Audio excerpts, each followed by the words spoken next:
Lewis Carroll said, "In the end, we all regret the chances we didn't take," and I'm sure many of you will agree with him.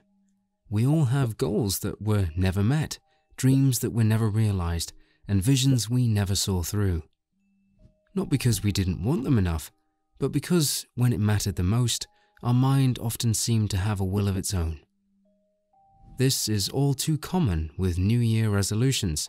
We start off feeling motivated, but a few months down the line we become drained and begin to question ourselves. But what if I told you there could be a way to hack your mind? What if there is a way to program your mind to become more productive in life, lose some weight, or become more understanding in your relationship? No, it's not hypnosis or meditation, but subliminal messages. And although this isn't some new concept, very little is known about it. However, the science behind it is unquestionable. So, what exactly is a subliminal message? How does it work? And how effective is it? Let's find out. Before I talk about subliminal messages and how it works, here's a quick rundown of one of the most important aspects of the human body, the mind. The mind controls all functions of the human body. This incredible feat is divided between two parts of the mind, the conscious and the subconscious mind.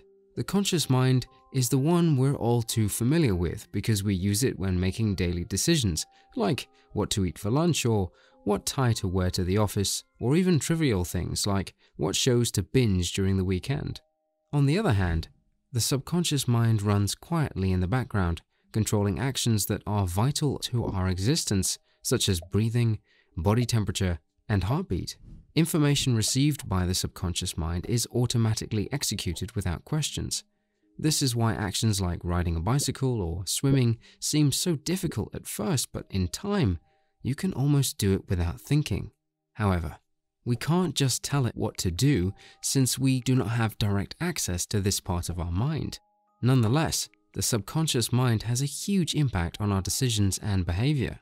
The conscious mind has its pros and cons, and one of its cons is that it resists change. Once we get used to doing something in a particular way, our conscious minds resist any attempt to change that. This is because changing the way we do things will require a conscious effort, and that means our brain has to expend energy that could have been used in performing other important tasks. When this happens, the mind becomes its own worst enemy, and trying to make positive changes in your life can become an extremely difficult task. But what if you could reprogram the subconscious mind without the permission of your conscious mind? This is where subliminal messages come in. Subliminal messages are stimuli that are not noticeable to our conscious mind, but noticeable to our subconscious mind. Meaning, you're not aware of the information you're receiving, or if you're receiving any information at all, but your subconscious mind is aware of it and will influence your actions. If this is the case, then subliminal messages are the ultimate hack for the mind. Whether you want to become more productive, lose weight, stop smoking, or become more confident. If you find this difficult to believe, that's perfectly normal. While there is so much doubt surrounding the effectiveness of subliminal messages, some researchers took it upon themselves to prove just how much is true and how much is not. Their conclusion? It is true. Subliminal messages indeed do work. But there's a caveat, and before we come to that, here's the experiment that confirmed it. 20 participants were asked to choose a color and number from 3 randomly selected colors and 5 randomly selected 3-digit numbers. Before they made any selection, the participants had to listen to a pre-recorded message for 5 minutes straight with no distraction. You might be wondering what the message was. It was nothing, or at least that's what the participants thought at the time. At the end of the study, 50% of the participants chose the red color out of the 3 colors presented, and 50% chose the 3-digit number 128 out of the 5 3-digit numbers. It turned out the color red and number 128 were encoded into the message that the participants had listened to before making their choices. Coincidence? No. While you may want to believe that somehow 10 out of 20 randomly selected people all shared a common likeness for the color red, it is quite difficult to explain why they would also prefer the number 128. The experiment revealed two things, and these are that subliminal messages are quite effective, but not without limitations. First, preference. Individuals with a strong preference are less likely to be affected by the message, and some people have such a strong will that won't easily bend. Here is another experiment that buttresses this point. In the 1990s, around when the concept of subliminal messages was still relatively new, some researchers decided to see the effect of these messages in a natural environment. Unlike the first experiment that took place in a controlled environment, this one took place in a supermarket. And who participated in the experiment? The unwitting customers who wanted to buy wine. It was a perfect setup. For 2 weeks, the supermarket was asked to play French and German music, and the researchers took note of the wine choices the customers made during that period. It turned out that on the days that French music was played, French wines sold out more than German wines. And on the days that German music was played, German wines recorded more sales than French wines. One thing this experiment proves is that while it is possible to influence one's actions using subliminal messages, there is still the question of preference.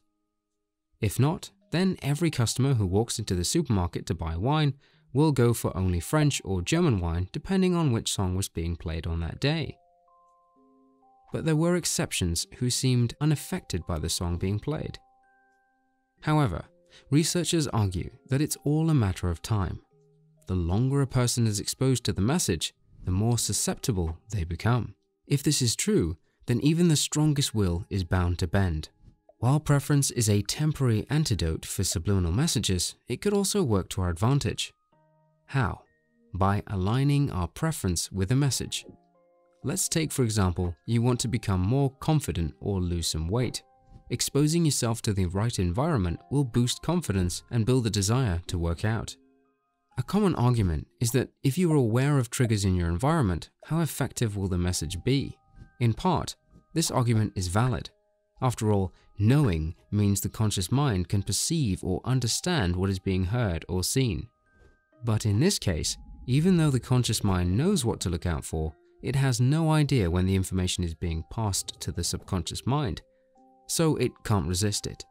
Therefore, knowing what subliminal messages is being sent may not change the result. How does this all help us become more productive? It comes down to building an environment that promotes productivity. If you have to work on something creative, then you should listen to brain music, as it will help you get in the zone.